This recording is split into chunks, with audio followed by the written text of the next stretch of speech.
Hey, what's up guys? So in this video we will see how to check the screen on any Vivo phone. Now to do that, just open the Play Store app on your smartphone and in the search bar just search this. From here just install this app on your smartphone.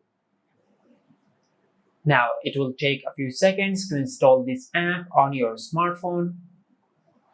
And once the app is fully downloaded, just tap on open. Now from here, just tap on tests. Now from here, you can test the screen of your smartphone. Now if you tap on defective pixels, you can test if your smartphone has any defective pixels on the screen. Just like that. And also there are multiple tests of the screen in this app. And this is how you can check the screen on any Vivo phone. If you found this video helpful, please like the video and subscribe to our channel and hit the bell icon to get notified when we upload a new video.